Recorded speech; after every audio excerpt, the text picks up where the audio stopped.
Hi, welcome to valuationpodcast.com, a podcast and video series about all things related to business and valuation. My name is Melissa Gragg, and I'm a financial mediator and business valuation expert in St. Louis, Missouri. Today, we're talking about selling your business and how to negotiate the highest price with Jamar Cobb-Dennard. He's actually a business broker and an M&A attorney, which I think is pretty important in this process. Actually selling businesses is his entire business. So over the last few years, he's completed over 12 million in small business deals. And he also owns his own podcast, What Is It Worth? It's a business podcast about what your business is worth, how to sell a company, and how to buy businesses. Welcome. How are you? Thank you very much. I'm delightful today. Well, this is awesome. So we're going to talk about something that I think business owners don't necessarily prepare for. And what I mean by that is that they typically are not necessarily looking to sell their company. They're looking to grow their company or acquire other companies, but they don't envision this retirement process. I think that is kind of not necessarily the best long-term planning, right? So I think that even if you're not planning on selling your company, you should create companies with the end in mind and how to sell it and start from the beginning to do that. But even if you don't want to prepare, one thing that I'm seeing is people are being approached by buyers. So just a simple start of the conversation is, what are some important steps to even get prepared when you're selling your company that maybe you wouldn't think about, or maybe it's easy to do, right?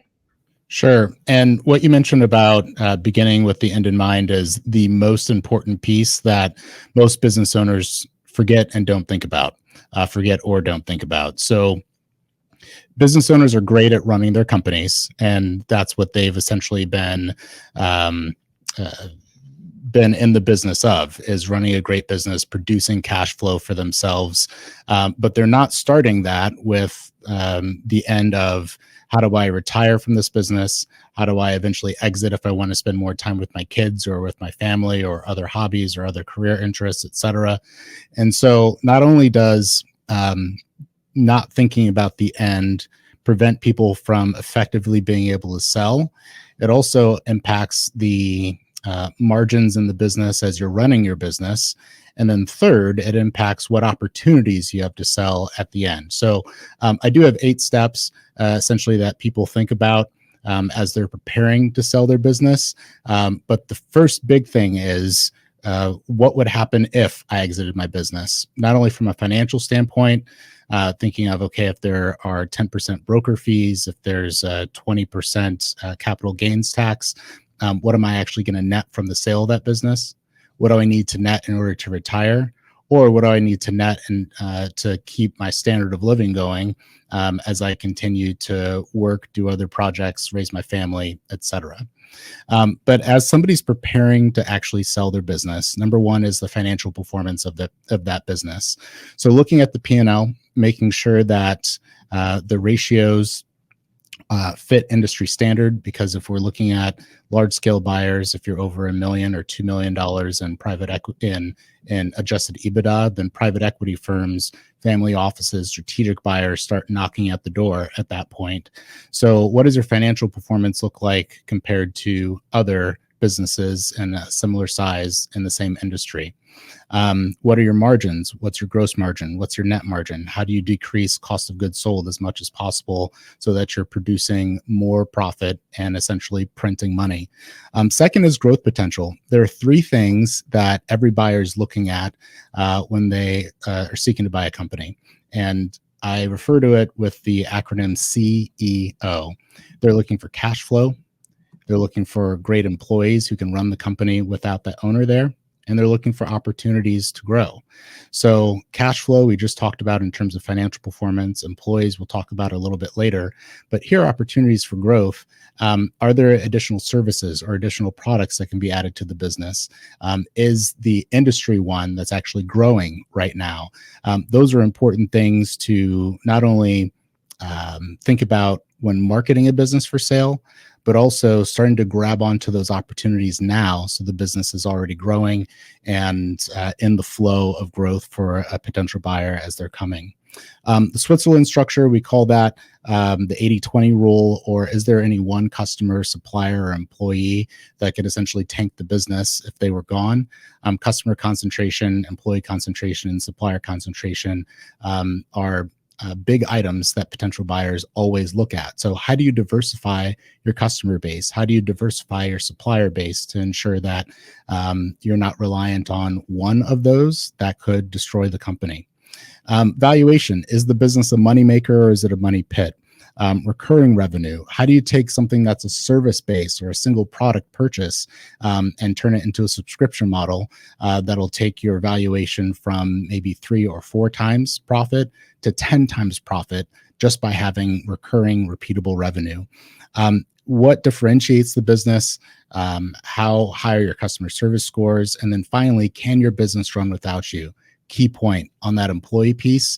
Can your business run without you? Are you able to step away from the business or sell the business and be able to produce the same amount of cash flow, even though that owner isn't there? So those are those 8 steps essentially to think about as you're preparing to sell your business. Wow. And that, I think that those were a lot of questions that you should be asking yourself, because again, when you're really far in the business and you've maybe been doing this 10, 20, 30, 40, 50 years, right? You may not have a perspective of what the market looks like. You may not have a perspective of what buyers are looking for. A lot of times we're telling people to do some things not just right before they want to sell, but like many years before they go to sell. And part of it is like financially, it might be good to start getting like a reviewed or audited financials so that you have some, something better to provide to buyers. But it's also like this kind of cleaning up, like, a 3-year growth period looks better to a buyer. A trailing 12 that that continues to go up looks good for a buyer. So what are some even longer term kind of things that they should consider, or things that you've seen that really move the needle to maximize value in, and we can even pick a particular industry if you want, but there are things that you can do, not just increase revenue or decrease, like it's really more strategic. Like what would a buyer pay a premium for, right? Mm-hmm. So even before I get to that question about what a buyer would pay a premium for, I do want to reinforce what you said, Melissa, about getting valuations done early. Many people, well, there's 2 things. One, some people don't realize that they can get their business valued. So newsflash, that's a thing. It only costs a couple $1,000s, and very quickly you can get an idea of what your business is worth, because it's, for most people, their largest piece of their financial portfolio is their business. So why wouldn't you want to know what that biggest piece is and how much it could be worth? The other thing that you mentioned, Melissa, that's really important is about preparation. So I never like to compare selling a business to a home because it's very different, but that's the sale process that most people go through. And it's one of the larger sale processes that many people go through.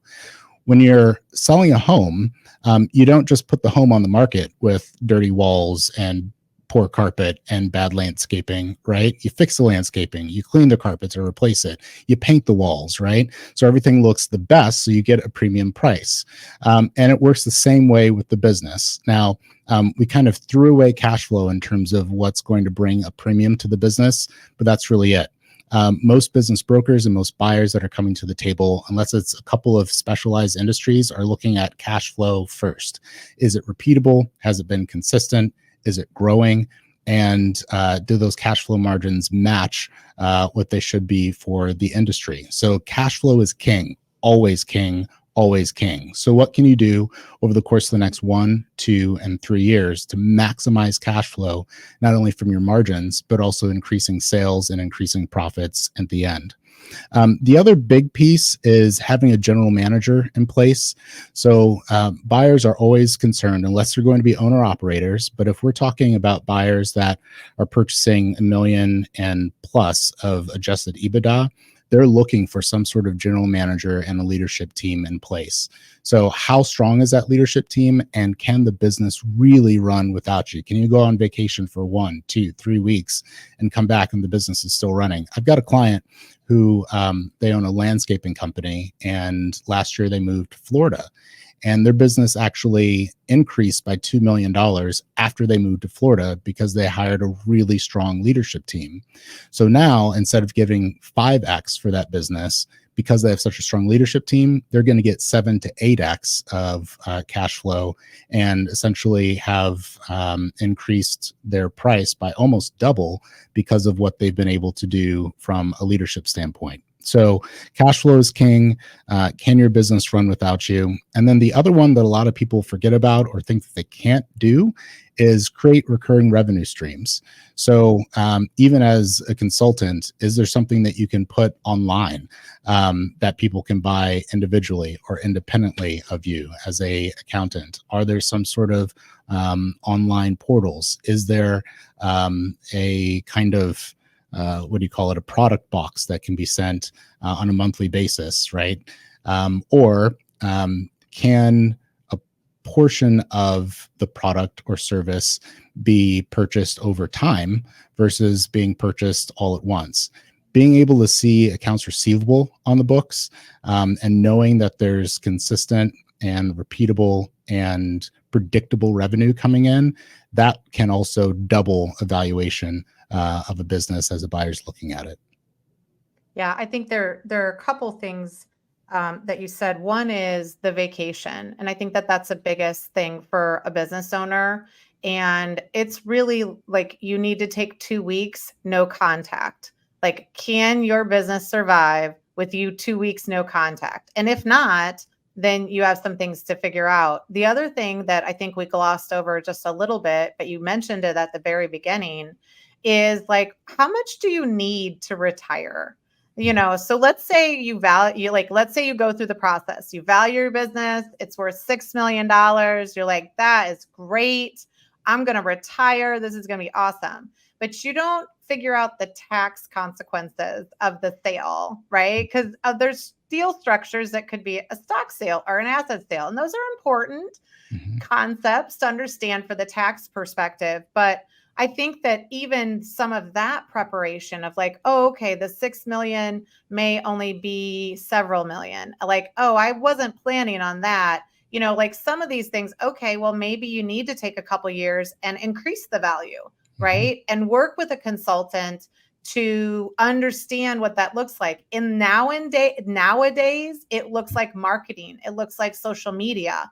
It looks like traditional companies kind of doing something different, and that may not be comfortable, but that's where you see synergies and joint ventures and all sorts of other, not just traditional M&A, but like mergers and everything in between. But let's say you get prepared, right? Like, let's say you listen to us, you call somebody, you get a valuation, and you know that your business is worth $6 million, right? Now somebody calls you, right? And so you're like, and you're doing, because I have a lot of clients that do evaluation every year. It's just their bogey. They either buy in and out partners, but they set the price each year, right? That's my recurring revenue, if you will. But then we have these clients that somebody approaches them, and a lot of people are approaching, like, I've never seen so much activity of buyers seeking sellers in M&A in 20 years. So they're calling you, or they're sending you a letter, or they're soliciting you in some capacity. And if they get you on the phone, and what if they're like the biggest player in the area or the world or the country or whatever, and they're calling you, and the CEO is calling you and like, hey, do you want to sell your company? And you're like, well, I don't know. And they're like, great. What's the price? How much could we sell it for? How much could you buy it? What do you coach the business owner to say in those situations, or what should they do? Because this is a critical kind of conversation. A president of a company that you highly respect is calling you direct, and it doesn't always happen like that, but it could, right? how should somebody approach this? Because this seems like an ideal situation, right? Yeah, it could seem like an ideal situation. It's those situations can be tricky, but it's really positive and it can be exciting. Again, before I answer that direct question, I do want to go back to you were mentioning retirement planning, taxes, etc. One thing to remember is just because you want a certain price for your business doesn't mean that your business is worth that amount. So yes, just like Melissa said, it may take some time to actually grow the business, work on the business, shore some things up, paint those walls, get the carpet done, right? So that you're actually getting and selling the business for the market value versus just, I need $10 million in order to retire, so that's what somebody needs to pay me. If that's not what your business is worth, that's not what your business is worth. So keep that in mind. And you may need to go back to the drawing board and back to the table to say, okay, what do I need to do to actually make this a $10 million business? And by the way, as you make it a $10 business, as EBITDA grows, the multiples also grow. And they're not linear. So you may start out with a 3 times adjusted EBITDA valuation, but then once you increase that EBITDA by 50%, you may not just have 50% more EBITDA at 4.5 times. It may jump to 5, 6, 7 times. Mm-hmm. So the work that you're putting in, especially if you think about it in these terms, if you put in another $1 worth of profit, you get $3 or $5 back, right? Mm-hmm. So it's not just a linear process. It's can grow exponentially is not the word, but it can grow by multiples as you're working on preparing that business. But the exciting thing is when you're unprepared and somebody calls you and says, I want to buy your business.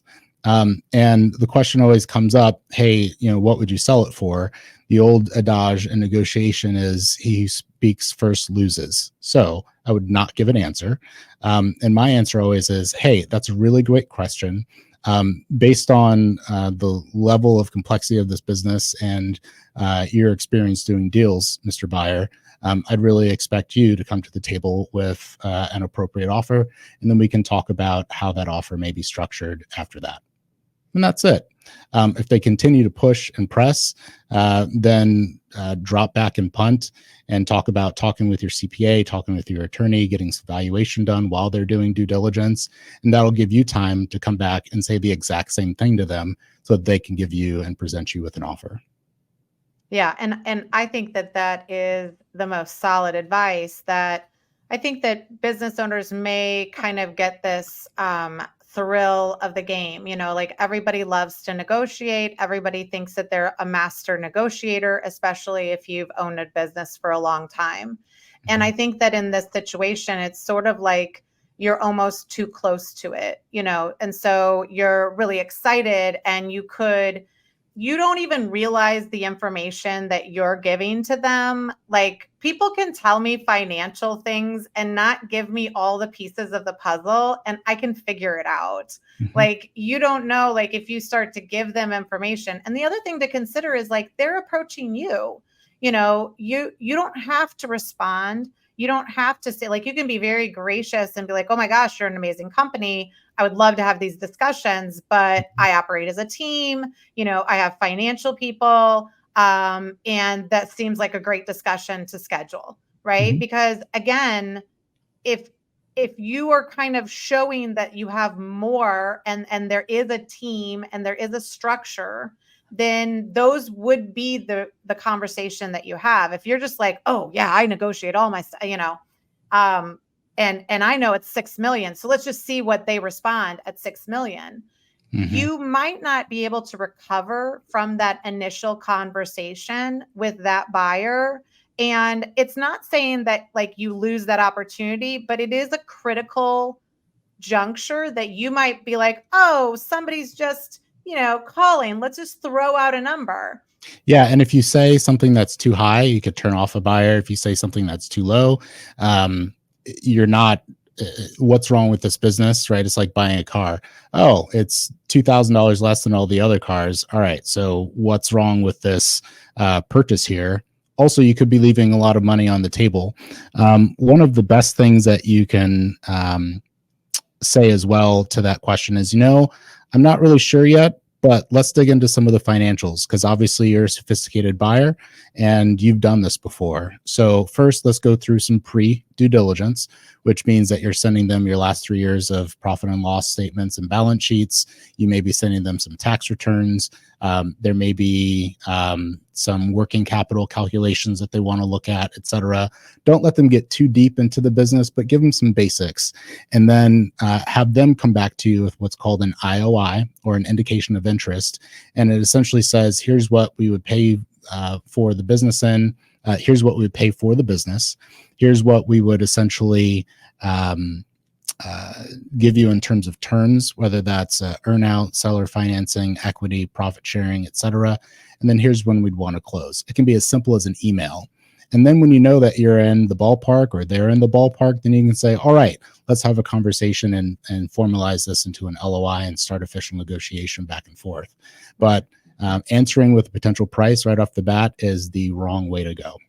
Yeah, absolutely. And, I think there are definitely times where we've used price as a way, to anchor the deal, and we have offered a price at the very beginning. But these are sophisticated methodologies, and we know what we're doing, and we know the players involved, right?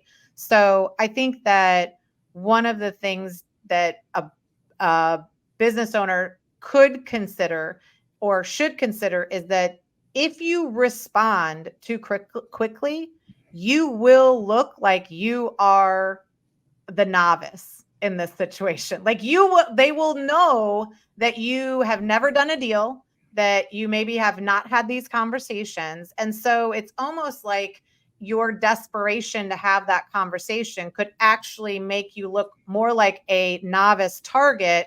And these are typically bigger buyers. Like, they've typically done this process a lot. Yeah, and the reality is that most sellers are novices. They're great at selling. They're great at running their businesses, but they haven't sold the business yet unless they're actively involved in an acquisition strategy themselves. So that would also be a good time to call your trusted advisors. And as a business owner, if you don't have a team of trusted advisors, get them. That includes a CPA, that includes a wealth manager, that includes a attorney, that includes a business insurance person, right? And many others. Think of everybody that may be involved in a transaction. Those are the people that you want to have around you all the time. Let me be a little bit more specific. You also want to make sure that you have folks who have transaction and deal experience. So your family attorney that may have done your slip and fall case 10 years ago is not the attorney that you want to call for your $10 million M&A deal. There are different terms in that deal. There are different negotiation points in that deal, and you could be leaving money and great terms on the table if you don't have a professional that has experience specifically in doing deals. So get that team of advisors around you. They can help you with knowing the ropes and negotiating a deal maturely, even if it's your first go around at selling a company. Mm-hmm.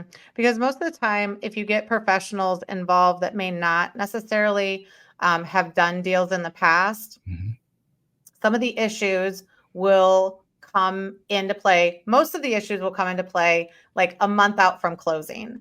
And you're so far in the deal that when things, like, I call it a retrade, but when things start to like shift and they start to ask about working capital adjustments, or they start to say, well, what about the holdback or the indemnifications or any of these? And you're like, what? I didn't know about these things, right? Like, those are going to be where the deal starts to fall apart, or you're going to be pressed by a big buyer to do things because they're so close to the deal and they know that you want to do this deal, because now we're 2 weeks out. We're starting to tell employees, we're going to talk to vendors, right? Like, it's too far in to pull it back, but you didn't know what you didn't know, right? So I think we've given them some ideas of what to consider, if they're negotiating for themselves. But before we talk about you and how you can help and kind of be part of a team, do you have any other suggestions or things that they should consider before they really start to negotiate a deal by themselves? Because again, business owners are used to just talking numbers, right? It's just in your nature that you're going to want to offer this conversation, and you're going to offer more, right, than maybe you should. The other thing that maybe we should talk about is like signing a non-disclosure and making sure that somebody has to keep this information confidential. So some of those things are why a team would come in and help you with some of this. But what other things should we also consider, or, things to think about in this beginning stages of a deal? Yeah, the most important thing to think about is, what am I going to do after I sell my business? There are a couple of reasons for that. Number one, so you actually have something to do after you sell your business, because you're going to have two things: a lot of money and a lot of time. I actually had a client who left my office. They sold a staffing company, and I walked her out to the door and I said, "So you're leaving my office with $3.3 million. Congratulations. What are you going to do next?" And she said, "I don't know. But I have plenty of time and I've got plenty of money and I love you." And it was very, very sweet to hear that. But, now she's doing some house flipping and spending time with her grandkids. And even if it's as simple as, I'm going to do more traveling to another state to see my grandkids, or I'm going to get a RV so I can go see all the national parks, and right. I mean, just have a vision of what's next, so that, you don't experience what some business owners experience, which is, you've been running your business for 10, 20 years. All of a sudden, your purpose and what you've been doing to fulfill yourself and your life's vision is suddenly gone. So give yourself something to do. The other reason why this is really important is, the deal process is simple, but it's not easy. It is emotionally really, really hard. I've seen clients gain a bunch of weight. I've seen clients lose a bunch of weight, especially in that last month, Melissa, like you were talking about. I've seen clients with skin disorders flare up, and all of a sudden there's flakes all over their bodies. People stop shaving, right? It's hard. And so having that vision of, okay, what's next? What's going to keep me through this? Because $5 million won't matter if you feel like trash, right? So what's going to really drive me to getting through this really tough process and get to the end? So again, begin with the end in mind. Yes, know your numbers, but even more important, know your purpose post-sale, and it'll help you get through the deal. Well, and I think that that's always a great idea, is to get the hobby, but also it's for the owners that are not taking the vacations, so you have to practice. Like, if you think you want to sell your company, even to your employees at some point, right? Because that's a lot. We're seeing a lot of that happen, that you might have two key employees and you could sell to them. And that's a very delightful transaction, right? But everybody has to be protected and everybody has to be prepared. And I think that getting professionals involved at a sooner stage is the best, or talking to your advisors. And if you already have like lawyers or accountants and things like that, maybe they can refer you to somebody who specializes in transactions, because those types of issues that you're going to deal with, even emotionally at the end, or transitioning, or any of those types of things, you can be better prepared for. But because the reality is, when somebody comes knocking at your door and they're willing to give you $3.5 million, that's probably going to be easier than going out to market and trying to find a buyer out in the world, right? It could be an easier process, but you could also mess it up by thinking that you are such a smart business owner that you know how to deal with this, because the buyer's looking for that to take advantage, and not as a mean thing, but if they can take advantage, they can take advantage. Like, we recently had a client that, was doing like a $5 million deal. I'll give an example. They're not the right numbers, but a $5 million deal. And there was like $1 million holdback or something. And I was like, or a working capital adjustment for $1 million. I was like, time out. That working capital adjustment is way too big. Just like, that's all you needed to tell me. Right.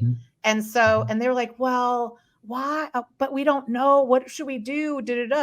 Exactly. Like, the buyer's not going to look to screw you over, but if you're not paying attention and you sign on the dotted line, If anything, they're going to actually press you after the deal for other things. Like, you have to be mindful of what you're getting into and what the obligations of you are after the sale. And that's why it's good to hire professionals and especially brokers. So brokers are a low to no risk option when thinking about selling your business. There's a couple of really good reasons to hire specifically brokers. Number one, that knowledge process, even understanding how to navigate additional buyers coming in when you're under an exclusive agreement. Like you said, how do you negotiate the indemnification, working capital, AR, holdbacks, right? How do you even know what those are? I wrote an article that just had definitions of what all the deal terms were. And I had to stop writing because there were like 20 or 25. And I was like, this article is too long. Nobody's going to read this. TLDR, too long, didn't read, right? So there's a lot to know that you don't realize that you don't know about the deal process. But the other reason to use a broker is marketing. So they can confidentially market your business better than you ever could. Yes, you may get 1, 2, or 3 calls from buyers, but the reality is, would you rather those 1, 2, or 3 calls from buyers? Or would you rather have 10 buyers competing against each other for your business, bidding and raising the price? And you're able to find 3 things: right buyer, right price, right terms. Right buyer, so it's somebody who you feel comfortable with selling that business to and handing your baby over to. Second, right price. Are you getting the actual right price that your business is worth? And then third, right terms. Are there ridiculous holdbacks? Are they asking for indemnification holdbacks that are really big? Is the earnout well structured? Is the seller note well structured? Etc. So when you've got a broker there to help you, not only do you get the right terms, you get a better price because you have more buyers, and you get better buyers because you have more to choose from. Yeah, I think that's excellent. And that's if you get prepared, right? And have a process. And again, because I've been in this field for so long, I started in M&A and I've been doing business valuations like pretty much for the past 20 years.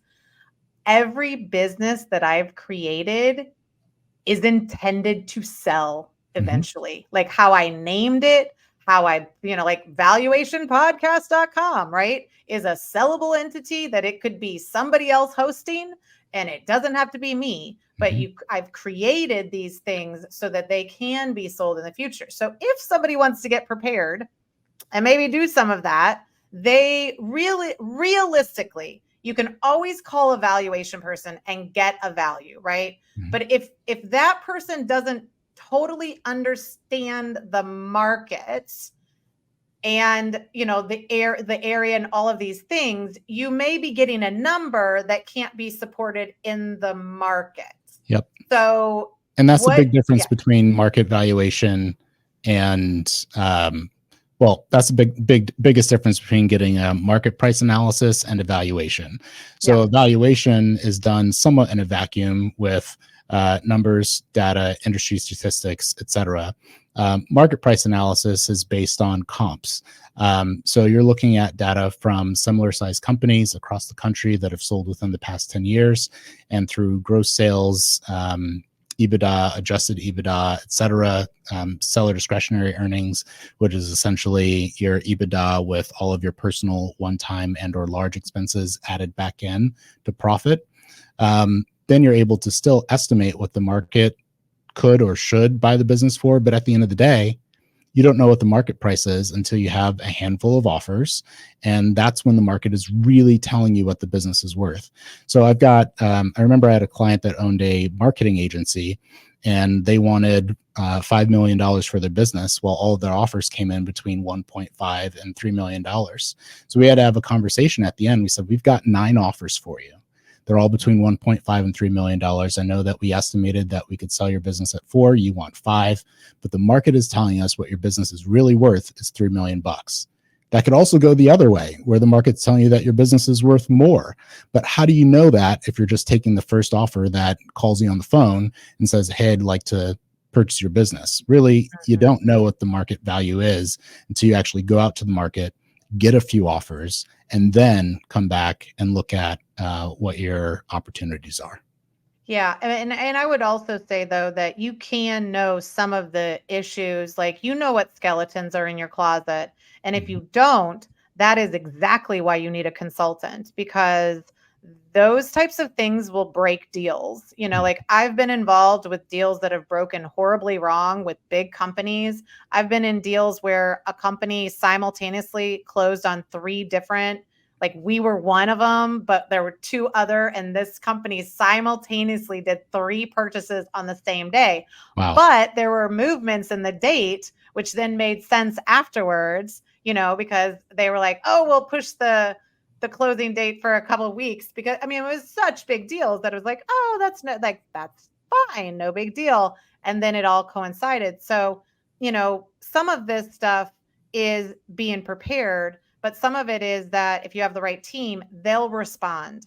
They will be like, oh, that's a red flag, because when the dates were moving, it was a red flag for us. We were like, wait, why are we arbitrary? Like, we're all ready to close. Like, why are we? But when you have like 20 people in a deal room, right? These types of really big deals.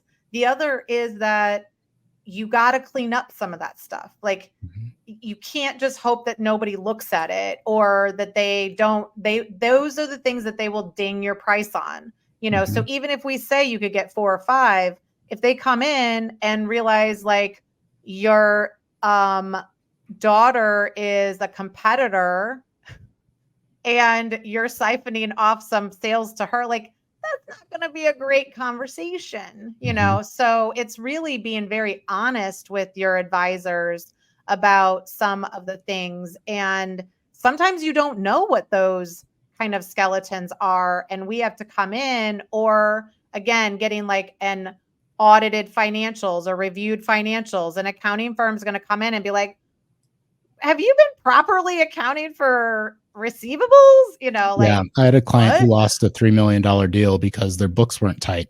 And they looked okay to me when we listed the business. And then as soon as we started going through due diligence and really dug in, he was missing $750,000 to the positive, which meant that he completely was not tracking the money. And that then the question was raised, what else hasn't been tracked well? If you're missing $750,000 that you should have in your hand, right? So yeah, having that deal team, people like you, Melissa, people like me and others, can really help make sure that somebody's getting the right buyer, right price, right terms, and aren't killing their own deal by mistakes that they've got no insight into. So when would somebody ideally hire you? Because here's your email address, and you also have a podcast, What's It Worth, right? So, can they call you anytime? Like, should they just, if they consider wanting to sell in the future at any time, could they reach out to you and kind of just understand? Do you have some resources that they can get started? You've written a bunch of articles, I believe. So maybe tell them some of the ways that they can reach out to you, or an ideal way to schedule some time with you if you offer, sessions, or how does somebody work with you? Sure. So the easiest way is to continue to connect on LinkedIn. And that LinkedIn profile page is just under my number, my name, Jamar Cobb-Dennard. And also, What's It Worth is a great way to stay in touch as well. In terms of timing of staying in touch, it takes 8 to 12 months to sell a business on average. My first closing that I did in this business, it was exactly 8 months from the day that we met that prospect to the day that we actually went to closing, which was kind of scary that it was exactly 8 months, but it proved out what I'm saying is it does take 8 to 12 months. So if you're thinking about selling your business now or within the next couple of years, talk to me or another broker or valuation specialist now so that you can get prepared. We can certainly take a business where you say, you know what, I just need to get out of this thing as fast as possible. Yeah, we can put it on the market, but still know that you've got 8 to 12 months to wait for that thing to actually close. So if you're thinking now or a year or two in the future, start making those calls now to your attorney, to your valuation specialist, to a broker, to your CPA.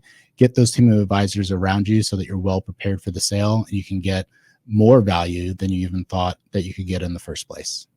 Well, awesome. Thanks you so much, Jamar. This has been really informative and you gave so much information in such little time. So we appreciate you. Hopefully you'll be back. Maybe we'll talk about specific industries or something like that, how to value them, what they're selling for. But this is a great primer for our audience and we appreciate you. Thank you. Thank you. I appreciate it.